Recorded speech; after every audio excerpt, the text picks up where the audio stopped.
우리는 지난주에 요한복음에 나타난 예수님의 세 번째 표적인 38년 된 병자를 고치신 사건을 나누었습니다. 그 표적은 예수님이 전능한 하나님의 아들이라는 사실을 밝혀주는 그런 표적이었죠.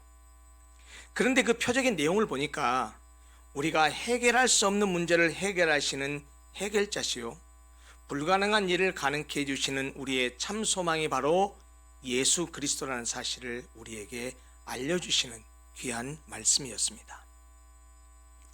지난주에 우리는 9절까지만을 살펴보았습니다. 5장 1절부터 9절까지만 살펴보았는데, 오늘은 이제 19절부터 29절을 보잖아요.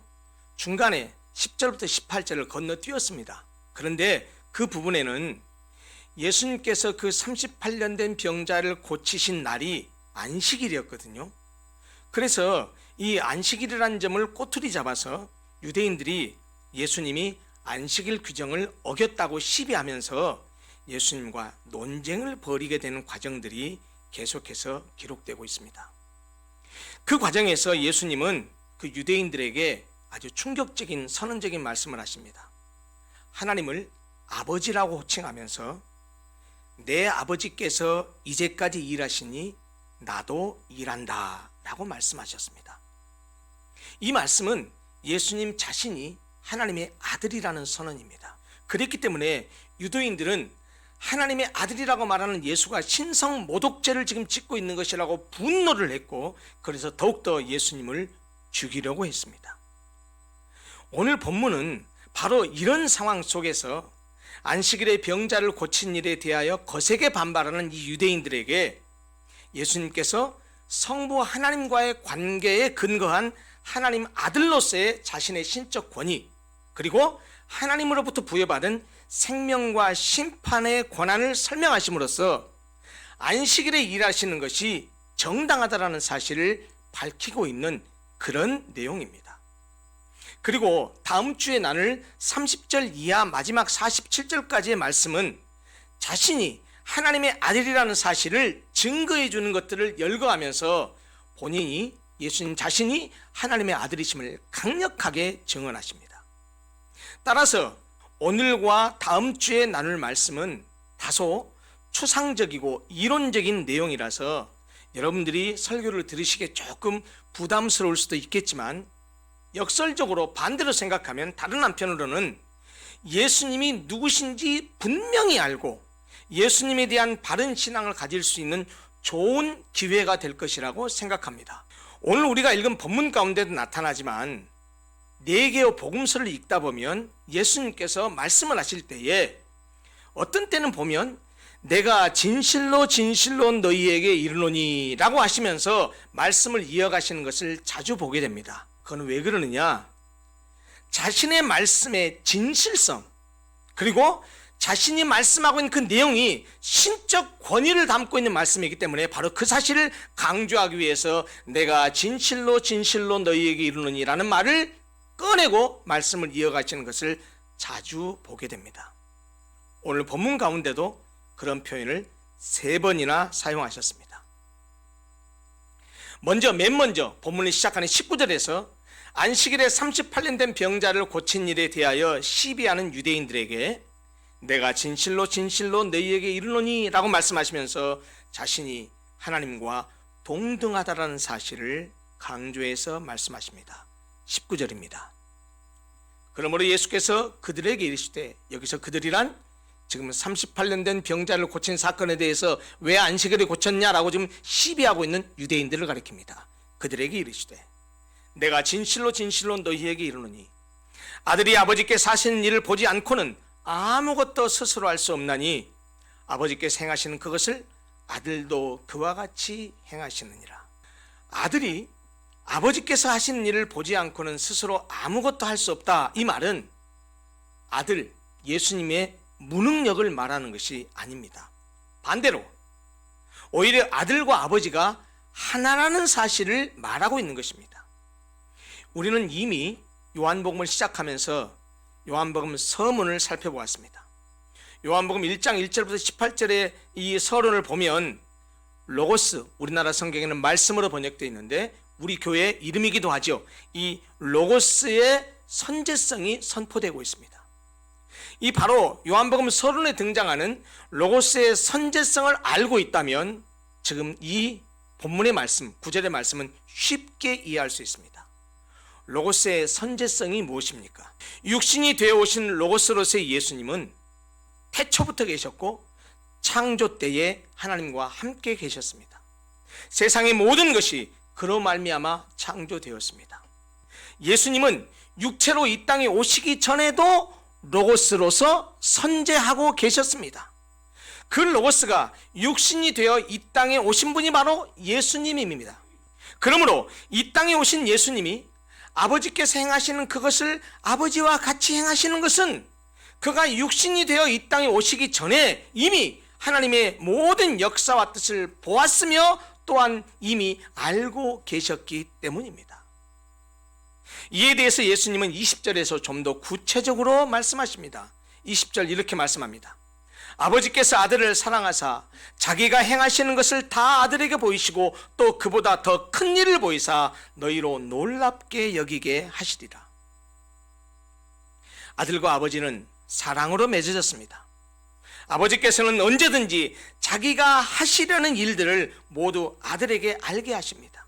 그래서 아들은 성부 하나님께서 원하시는 바를 정확하게 알고 계시고 또 정확하게 알고 있는 그것을 바탕으로 해서 우리에게 이 땅에 오셔서 우리에게 말씀하시고 우리에게 그것을 가르치시고 우리에게 친히 행하셨던 것입니다.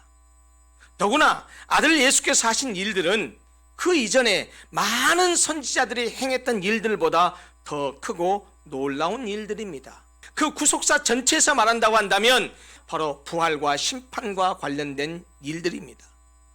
그래서 바로 그것을 21절에서는 죽은 자를 살리는 일로 예수께서 하시는 그 더 크고 위대한 일을 샘플로 예로 보여주십니다. 21절 뭐라고 말씀하십니까? 아버지께서 죽은 자들을 일으켜 살리심과 같이 아들도 자기의 원하는 자들을 살리느니라. 여러분, 죽은 자를 살릴 수 있는 분은 한 분밖에 없습니다. 전능하신 하나님 한 분밖에 없습니다. 그런데 아들도 자기가 원하는 자들을 살리신다는 말이 무슨 말입니까? 아버지와 아들, 하나님과 예수님이 하나라는 사실을 말해줍니다. 바로 그것을 직접 보여준 사건 중에 하나가 뭐예요? 우리가 지난주에 봤었던 38년 된 병자를 고치신 사건입니다. 예수께서 원하셔서 그를 고쳐주셨습니다. 예수님께서 자기가 원하는 자를 고치시고 자기가 원하는 자를 살리신다는 말씀은 그가 생명에 관한 권한을 가지고 있다는 말씀입니다. 그가 죽일 수도 있고 살릴 수도 있다는 말입니다. 한마디로 예수님이 생명의 주권자라는 말씀이 있지요. 그뿐만이 아닙니다. 22절에서 예수님은 자신이 하나님이 행하시는 심판의 권한도 위임받았다고 선언합니다. 22절을 보십시오. 아버지께서 아무도 심판하지 아니하시고, 원래 심판자가 누군데요? 아버지 하나님이잖아요. 그런데 아버지께서 아무도 심판하지 아니하시고 심판을 다 아들에게 맡기셨으니, 본래 사람들을 심판하는 것은 전능하신 하나님 아버지의 고유한 권한입니다. 그것을 다 아들에게 맡기셨다는 겁니다. 그래서 심판도 아들의 권한이 되었어요. 그러면 도대체 왜 하나님은 아들에게 그런 권세를 넘겨주셨을까요? 23절이 왜 그랬는가를 이렇게 설명합니다. 23절, 이는 모든 사람으로 아버지를 공경하는 것 같이 아들을 공경하게 하려 하심이라. 아들을 공경하지 아니하는 자는 그를 보내신 아버지도 공경하지 아니하느니라. 여기서 공경하다라고 번역된 이 헬라어 원어의 말은 본래 어떤 뜻이냐면 값을 정하다, 가치를 부여하다 라는 뜻입니다. 모든 사람이 하나님을 영원토록 영광을 돌릴 창조주로 공경하는 것처럼 예수님 자신에게도 그와 같은 가치를 부여해야 한다라고 말씀하고 있는 것입니다. 예수님은 자신이 아버지와 함께 영광을 받으실 그분의 아들이라는 사실을 지금 강력하게 주장하고 있는 것이에요. 따라서 누구든지 아버지와 아들을 하나로 인정하지 않고 아버지와 아들을 다르게 평가한다고 한다면 이것은 아들을 보내신 아버지를 무시하는 처사가 됩니다. 예수님과 아버지 하나님이 한 분이라는 사실을 말한다는 얘기입니다. 이어지는 24절 말씀은 당시 유대인으로서는 받아들이기 너무 어려운 신비로운 말씀이었을 것입니다. 그러나 이 24절의 내용을 간과하고서는 결코 구원에 이를 수 없기 때문에 아마 사람들의 주의를 환기시키기 위해서 예수님께서 또다시 내가 진실로 진실로 너희에게 이르노니 라고 하는 말씀을 앞에다가 서두에 말씀을 하시고 말씀을 하셨던 것 같아요. 내가 진실로 진실로 너희에게 이르노니 내 말을 듣고 또 나 보내신 이 누굽니까? 아버지 하나님, 나 보내신 이를 믿는 자는 영생을 얻었고 심판에 이르지 아니하나니 사망에서 생명으로 옮겼느니라 라고 선언하십니다. 이 말씀은 사실은 23절과 연관되는 말씀이에요. 하나님을 믿고 하나님을 공경하고 예수를 공경하는 것은 무엇이냐? 예수의 말씀을 듣고 그 말씀을 통하여 하나님을 믿는 것이라는 거예요. 그리고 예수님의 말씀을 듣고 예수님을 보내신 하나님을 믿는 사람들은 영생을 얻었다라고 말씀합니다. 여기 얻었고 라고 번역된 헬라어 원어가 에케이라는 단어인데요, 현재 시제입니다. 계속해서 소유하고 있는 상태를 말하고 있어요. 헬라어 시제가 현재라는 말의 의미는, 즉 그것은 예수를 믿는 순간 영생을 얻으며 영생을 얻은 이 상태가 계속 지속된다는 것을 의미합니다. 영생은 결코 얻었다가 빼앗기거나 잃어버려지는 것이 아니라는 거예요. 그런데 영생을 얻는 것은 다른 말로 표현하면 심판에 이르지 않는 것을 의미합니다. 그래서 내 말을 듣고 나 보내신 이를 믿는 자는 영생을 얻었고 이어서 심판에 이르지 아니하나니 같이 동격으로 붙여놨습니다. 그뿐만 아닙니다. 영생을 얻는 것, 그것은 심판에 이르지 않는 것을 의미할 뿐만 아니고 그것은 사망에서 떨어져 나와 생명 안으로 옮겨가는 것을 의미합니다. 결국 영생을 얻고 심판에 이르지 않는 것, 사망에서 생명으로 옮겨지는 것, 이 모든 것은 예수를 믿는 모든 사람이 누리게 되는 엄청난 특권입니다. 그렇다면 예수를 믿는 사람들이 얻게 된다는 이 영생이라는 것이 구체적으로 무엇일까요? 보통 예수 믿는 사람들이 영생 이 얘기를 하면 생명의 길이로만 이해합니다. 그래서 길게 사는 것, 영원히 사는 것으로만 생각합니다. 근데 그게 틀렸냐? 아니요, 틀린 말은 아니에요. 영생이란 그래요, 영원히 사는 것을 의미합니다. 근데 그것은 장차 하나님 나라에서 이루어질 이야기예요. 영생이 영원히 사는 것 맞는데 그것은 장차 하나님 나라에서 이루어질 거라니까요. 그것은 미래적 의미의 영생이란 뜻입니다.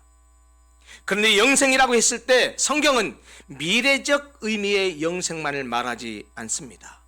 현재적 의미의 영생도 있습니다. 예수님을 믿음으로 말미암아서 지금 이 땅에서 누리는 영적인 생명을 말해요. 이 땅에서 더 이상 죄의 종로로 타지 않고 하나님의 말씀을 따라서 영적으로 살아가는 삶을 이 땅에서 누리는 현재적 의미의 영생이라고 말한다는 거예요. 그렇기 때문에 현재적 영생과 미래적 영생은 뗄래야 뗄 수 없는 불가분적 관계 속에 있습니다. 왜냐고요? 예수님의 말씀을 듣고 믿음을 가져서 현재적 영생을 누리는 사람은 미래적 영생을 완성하게 됩니다. 현재적 영생을 누리는 사람은 장차 하나님 나라에서도 영원토록 살게 된다는 말이에요. 지금 현재적 영생을 얻는다면, 지금 현재적 영생을 얻었다고 한다면 미래적 영생은 보장된 것이에요. 심판에 이르지 않아요. 사망에서 생명으로 옮겨졌기 때문이에요. 그러나 이미 얻은 현재적 영생이 없다면 미래적 영생 없습니다. 지금의 영생의 삶을 살지 않으면 하나님 나라의 영생도 없는 거예요. 그러니까 우리가 하나님 나라의 영생을 소망하고 산다면 이 땅에서 영적인 삶을, 이 땅에서 영생을 누리는 삶을 살아야 되는 것입니다. 본래 인간은 아시다시피 생명의 세계에서 살았어요. 하지만 아담의 범죄 때문에 생명에서 사망으로 옮겨져 버린 겁니다. 그래서 에덴 동산에서 쫓겨났지요. 그 이후로 사람들은 사망의 세계에서 세상 풍속을 좇고 마귀의 종이 되어서 육체의 본성대로 살게 되었습니다. 이 사망의 세계에서 다시 생명의 세계로 다시 옮겨지기 위해서는 오직 예수님의 말씀을 들어서 하나님을 믿는 것 뿐입니다. 그 길 외에는 없습니다. 누구든지 예수님의 말씀을 듣고 하나님을 믿는 믿음만 있으면 사망의 세계에서 다시 생명의 세계로 옮겨지게 된다는 말입니다. 물론 예수를 믿어서 생명의 세계로 옮겨졌다고 해도 이 땅의 삶을 사는 동안에 우리에게는 수시로 힘들고 어려운 문제들이 닥쳐옵니다. 때로는 감당하기 어려운 문제 때문에 힘들어하고 울기도 하고 죽고 싶다는 생각을 하기도 하죠. 여러분, 그러나 믿음이 무엇입니까? 믿음은 우리의 삶에서 일어나는 일들이 우리가 바라고 원하는 바가 아닐지라도 주님의 인도하심을 믿고 인내하면서 견디는 것, 그것이 믿음입니다. 그러기 믿음은 나에게 닥쳐오는 어려움과 환난과 고통 속에서도 근심하고 걱정하고 염려하고 두려워하고 좌절하고 포기하는 대신에 선하신 주님의 인도하심을 믿고 기도하게 하는 것이, 그것이 믿음입니다. 지금 여러분들의 삶에 닥친 상황이 힘들고 어렵고 두렵고 절망적이십니까? 여러분, 그것을 이겨내는 것이 믿음입니다. 때로는 우리의 이성적인 사고가 우리의 믿음에 태클을 겁니다. 불안이 주는 태클, 두려움이 주는 태클, 이런 태클을 이겨내는 것, 그것이 믿음입니다. 여러분, 오늘 5장 24절 말씀 잊지 마십시오. 우리는 이미 생명의 세계로 넘어와서 사망의 세계가 아니고 생명의 세계에 살고 있다는 사실을 잊지 마십시오. 생명으로 옮겨진 우리에게는 이미 두려움이 해결되었습니다. 육신의 나의 연약함도 해결되었습니다. 우리는 이미 영생을 얻었습니다. 사방에서 들어오는 이런저런 태클들이 있을지는 모르지만 믿음은 바로 선하신 하나님을 믿고 그것을 이겨내는 것, 그것이 믿음입니다. 그것은 주님의 말씀을 들을 때 이런 태클들을 물리칠 수 있는 믿음을 가질 수 있습니다. 오늘 24절에 예수님이 우리에게 뭐라고 말씀하십니까? 내 말을 듣고 또 나 보내신 이를 믿는 자는 영생을 얻었고 심판에 이르지 아니하나니 사망에서 생명으로 옮겼느니라. 여러분, 혹시라도 여러분 가운데 예수를 믿고 있으면서도 주님 앞에 부끄러운 부분 때문에 천국 갈 수 있을까? 내가 구원받을 수 있을까? 이런 의심의 태클이 들어온다면 이 말씀을 기억하시면서 물리치시기 바랍니다. 우리는 이미 생명으로 옮겨진 사람들입니다. 25절에서 또다시 예수님은 진실로 진실로 하시면서 영적으로 죽은 자들에게 생명을 주시는 분이라는 사실을 선언하고 계십니다. 25절입니다. 진실로 진실로 너희에게 이르노니 죽은 자들이 하나님의 아들의 음성을 들을 때가 오나니 곧 이때라. 듣는 자는 살아나리라. 여기서 죽은 자들이란 영적으로 죽은 자들을 말합니다. 영적으로 죽었다는 것은 어떠한 노력도 어떤 느낌도 어떤 생각도 어떤 회개도 중단해버린 상태를 말해요. 그런데 예수께서 오심으로 영적으로 죽은 상태에 있었던 우리 인생들에게 소망의 기회가 주어졌습니다. 예수의 음성을 듣는 사람마다 새 생명을 얻는 역사가 일어나게 된 것입니다. 이렇게 예수님께서 영적으로 죽은 사람을 살릴 수 있는 것은 26절이 말씀하는 것처럼 아들 예수에게 아버지 하나님께서 생명을 주어서 생명이 그 속에 있게 하셨기 때문이에요. 그렇기 때문에 예수님만이 우리에게 생명을 주실 수 있는 분이라는 말입니다.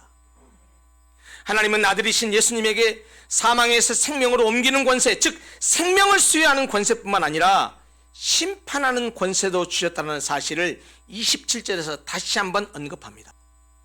예수님이 심판의 권세를 가졌다는 것은 뭘 말합니까? 원래 심판은 창조주 하나님만 할 수 있는 거라니까요. 그런데 심판의 권세를 예수님이 가졌다는 말은 바로 곧 예수님이 하나님이시라는 말씀이에요. 예수님께서 처음 이 땅에 오실 때는 우리를 구원하기 위해서 죽으러 오셨습니다. 하지만 장차 다시 오실 때는 심판하러 오십니다. 예수님이 재림하실 때는 28절의 말씀처럼 무덤 속에 있는 자들이 전부 다 모두 다 주님의 음성을 듣게 될 것입니다. 그것을 우리는 보통 최후의 심판이라고 말합니다. 그러면 최후의 심판이 어떻게 진행됩니까? 선한 일을 행한 자는 생명의 부활로, 악한 일을 행한 자는 심판의 부활로 나오리라. 여기서 말하는 선한 일을 행한 자와 악한 일을 행한 자는 우리가 흔히 생각하는 도덕적 기준에서 말하는 것이 아닙니다. 선한 일을 행한 자는 예수님의 음성을 듣고 믿는 자를 의미하고, 악한 일을 행한 자는 예수님의 말씀을 듣지 않고 믿지 않는 자를 말합니다. 그러면 생명의 부활로 나오는 자를 듣는 자, 믿는 자라고 말하지 왜 선한 일을 행한 자라고 말했습니까? 이런 질문을 할 수 있습니다. 그건 단순합니다. 진정한 신자, 진정으로 예수를 믿는 자는 곧 선을 행하는 자예요. 다시 말하면 아들의 음성을 듣고 순종하는 삶을 사는 자가 참된 그리스도인의 모습입니다. 예수님의 말씀을 듣고 그 말씀을 믿어서 그 말씀대로 순종하며 사는 것이 곧 선한 일이에요. 말씀을 듣지 않고 예수님께 대한 믿음을 떠나서는 선을 행하는 것이 절대적으로 불가능합니다. 따라서 선행과 악행은 믿음과 불신의 결과입니다. 그리고 그 삶의 열매에 따라서 생명과 심판이 결정됩니다. 선한 일을 행한 자는 생명의 부활로 나온다는 것은 살아서 예수님을 믿고 죽은 자들은 천국에서 부활한다는 말이요. 반면에 예수님을 믿지 않고 죽은 자들은 심판의 부활, 즉 지옥에서 부활하게 된다는 말이에요. 예수님을 믿고 죽은 자들은 장차 하나님 나라에서 영원토록 살게 되지만, 그렇지 않은 자들은 지옥의 형벌에서 영원히 살게 된다는 말입니다. 이제 말씀을 정리하고 마무리하겠습니다. 오늘 주님께서 우리에게 주신 말씀이 무엇입니까? 예수님께는 두 가지의 큰 권한이 있다라는 사실입니다. 하나는 생명을 주시는 권한이고, 다른 하나는 심판하시는 권한입니다. 생명은 예수님의 말씀을 듣고 하나님을 믿는 자에게 주어집니다. 믿음으로 말미암아 영생을 얻은 자는 심판에 이르지 아니합니다. 사망에서 생명으로 옮겨졌기 때문입니다. 더 이상 사망의 세계가 그를 다스리지 못합니다. 더 이상 사망의 세계를 지배하는 것들이 영생을 얻은 자들을 지배하지 못한다는 말입니다. 또 예수님은 심판을 하시는 권한이 있습니다. 아버지께서 아들에게 심판의 권한을 위임하셨습니다. 따라서 그 날과 그 시를 알 수 없지만 언젠가 예수께서 재림하실 때에 반드시 다시 오실 터인데, 예수께서 재림하실 때 선악간에 우리를 심판하실 것입니다. 산자와 죽은 자를 반드시 가르칠 것입니다. 예수님의 말씀을 믿지 않아서 자기 뜻대로 살아가면서 악한 일을 행한 자는 심판의 부활로 나올 것이지만, 예수 그리스도의 말씀을 믿고 또 그 말씀을 통해서 하나님을 믿어서 그 말씀대로 사는 사람들은 생명의 부활로 나오게 될 것입니다. 예수 그리스도를 생명의 주요 심판의 주로 믿는 우리는 사망에서 생명으로 옮겨져서 더 이상 사망의 세계가 우리를 지배하지 못할 뿐만 아니라 최후의 심판 때에는 생명이신 주님을 믿는 믿음으로 인하여 생명의 부활로 나오게 될 것입니다. 이것이 바로 우리 그리스도인들이 가지는, 예수 그리스도를 통해서 가지는 우리 그리스도인들의 유일한 소망입니다. 사랑하는 성도 여러분, 예수 그리스도는 생명과 심판의 권세를 가지셨습니다. 우리가 바로 그 예수 그리스도를 믿고 있습니다. 그러하기에 우리의 믿음으로 인하여 생명은 이미 우리의 것이 되었고 심판은 우리와 상관이 없게 되었습니다. 삶의 짐이 무겁게 느껴지고 어렵고 힘들고 고난이 우리에게 닥쳐올지라도 낙심하지 마십시오. 우리는 사망에서 생명으로 옮겨진 자요 이미 영생을 얻은 자라는 이 믿음을 굳게 가지셔서 이 어렵고 힘들고 고난의 현실의 세계에 절망하거나 좌절하거나 아주 넘어지지 마시고, 그래, 나에게는 영원한 하늘나라가 있고 나에게는 하나님께서 준비하신 영생이 있고 나에게는 내 삶을 좋은 일로 이끌어 가실 하나님이 계시다는 사실을 굳게 믿고, 비록 지금 눈앞에 있는 현실은 어렵고 힘들다 할지라도 아주 넘어지거나 좌절하거나 낙심하지 마시고 소망 가운데 그 예수 그리스도를, 전능하신 하나님을 붙들고 살아가시는 귀한 성도들이 되었으면 좋겠습니다. 기도하겠습니다.